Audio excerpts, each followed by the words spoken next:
വളരെ വ്യക്തമായ രീതിയിൽ അദ്ദേഹം, എനിക്ക് തോന്നുന്നു പ്രതിപക്ഷ നേതാവായിരുന്നപ്പോൾ തന്നെ ഇനി വീണ്ടും ഭരണത്തിൽ വരികയാണെങ്കിൽ ഇവയൊക്കെ എങ്ങനെ നടപ്പിലാക്കാം എന്നുള്ള ഒരു ആ ബ്ലൂ പ്രിന്റുമായിട്ടാണ് വി ഡി സതീശൻ പ്രതിപക്ഷ നേതാവായിരുന്നപ്പോൾ തെരഞ്ഞെടുപ്പിനെ അഭിമുഖീകരിച്ചെന്ന് തുടങ്ങാൻ കരുതാൻ.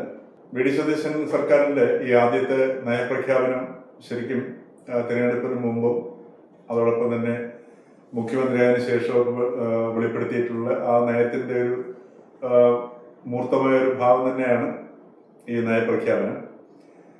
അപ്പൊ ഇതിൽ പലരും സംശയം ഉന്നയിക്കുന്നത് ഈ 5 ഗ്യാരണ്ടികൾ നടപ്പിലാക്കാൻ പറ്റുമോ, അതേപോലെ പറയുന്ന പദ്ധതികൾ എത്രമാത്രം നടപ്പിലാക്കാൻ സാധിക്കും എന്നൊക്കെയുള്ള ചോദ്യങ്ങളാണ്, വളരെ പ്രസക്തമാണ്.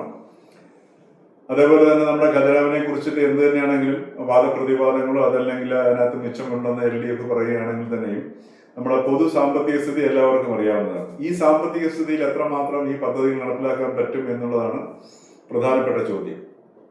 എനിക്ക് തോന്നുന്നു ഈ മുഖ്യമന്ത്രി വി ഡി സതീശൻ ഈ ധനകാര്യം ഏറ്റെടുത്തത് തന്നെ ആ ചോദ്യത്തിനുള്ള ഒരു പരിഹാരം കാണുന്നതിന്റെ ഭാഗമായിട്ടാണ്. അത് വളരെ ഒരു നല്ല നടപടിയാണ്. തീർച്ചയായിട്ടും നമ്മുടെ കേരളം എന്ന് പറയുന്നത് വളരെ സമൃദ്ധിയുള്ള ഒരു സംസ്ഥാനമാണ്.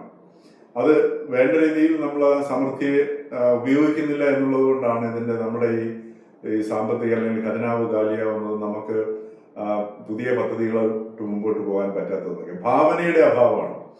അതേപോലെ തന്നെ പ്രായോഗികമായിട്ട് നടപ്പിലാക്കേണ്ട ചില സംഗതികളുണ്ട്. അത് സർക്കാരിന്റെ ഭാഗത്ത് നിന്ന് എടുക്കേണ്ട അല്ലെങ്കിൽ പിരിക്കേണ്ട നികുതികൾ കൃത്യമായിട്ട് പിരിക്കുക, എങ്ങനെ സർഗാത്മകമായിട്ട് നികുതി വർദ്ധിപ്പിക്കാൻ നോക്കുക. അങ്ങനെയൊക്കെ നോക്കുമ്പോൾ ഒരുപാട് സാധ്യതകളുള്ള ഒരു സംസ്ഥാനമായിട്ടാണ് കേരളത്തെ നമുക്ക് കാണാൻ കഴിയുന്നത്. ആ ഒരു സാധ്യത എനിക്ക് തോന്നുന്നു അത് വിനിയോഗിക്കാനുള്ള, ആ സാധ്യതയെ പരമാവധി ഉപയോഗിക്കാനുള്ള ഒരു നിശ്ചയദാർഢ്യം അല്ലെങ്കിൽ ഒരു ഇച്ഛാശക്തി ഈ മുഖ്യമന്ത്രി ഇതിനകം പ്രകടിപ്പിച്ചിട്ടുണ്ട്. അത് വളരെ വ്യക്തമായ രീതിയിൽ അദ്ദേഹം, എനിക്ക് തോന്നുന്നു പ്രതിപക്ഷ നേതാവായിരുന്നപ്പോൾ തന്നെ ഇനി വീണ്ടും ഭരണത്തിൽ വരികയാണെങ്കിൽ ഇവയൊക്കെ എങ്ങനെ നടപ്പിലാക്കാം എന്നുള്ള ഒരു ആ ബ്ലൂ പ്രിന്റുമായിട്ടാണ് വി ഡി സതീശൻ പ്രതിപക്ഷ നേതാവായിരുന്നപ്പോൾ തെരഞ്ഞെടുപ്പിനെ അഭിമുഖീകരിച്ചെന്ന് തുടങ്ങാൻ കരുതാൻ. അപ്പൊ അതുകൊണ്ട് ഈ സാമ്പത്തികമായ ഒരു അതെങ്ങനെ സമ്പത്ത് ശേഖരിക്കാം അല്ലെങ്കിൽ ധനം സമ്പാദിക്കാം എന്നുള്ള ഒരു രൂപരേഖ ഉണ്ടാവണം. അത് തീർച്ചയായിട്ടും വരുന്ന ബജറ്റ് കൂടി കാണുമ്പോൾ മാത്രമേ നമുക്കത് പറയാൻ കഴിയുള്ളൂ. ഇപ്പോഴെന്നാൽ പോലും ഒരു നയം അതല്ലെങ്കിൽ ഒരു ഇച്ഛാശക്തി ഈ നയത്തിനകത്ത് റിഫ്ലക്ട് ചെയ്യുന്നത്, പ്രതിഫലിക്കുന്നു എന്നുള്ളത് നമുക്കത് കാണാതിരിക്കാൻ കഴിയില്ല. അപ്പൊ ഇതിനെ നമ്മൾ പുതിയ ഗവൺമെന്റിന്റെ ഒരു പുതിയ നയത്തിന്റെ അല്ലെങ്കിൽ പുതിയ സമീപനത്തിന്റെ പുതിയ ശ്രമത്തിന്റെ ഒക്കെ ഭാഗമായിട്ട് കാണുന്നതാണ്. ഇതിനെ തുടക്കത്തിൽ വളരെ ഒരു ശുഭാപ്തി വിശ്വാസത്തോടെ എല്ലാവർക്കും കാണാവുന്നതുമാണ്. അപ്പോൾ ഈ ബജറ്റ് കൂടെ വരുമ്പോഴറിയാം എങ്ങനെയാണ് ഈ നമ്മളുടെ ഖജനാവ് നിറയ്ക്കുന്നതിന് ഭാവനാത്മകമായ പരിപാടികൾ ധനമന്ത്രി കൂടിയായ മുഖ്യമന്ത്രി സ്വീകരിക്കുക. അത് കാണുമ്പോൾ മാത്രമേ ഈ നയത്തിന്റെ ഒരു പ്രായോഗികത എത്രമാത്രം ഉണ്ട് എന്ന് നമുക്ക് തിരിച്ചറിയാൻ കഴിയുള്ളൂ.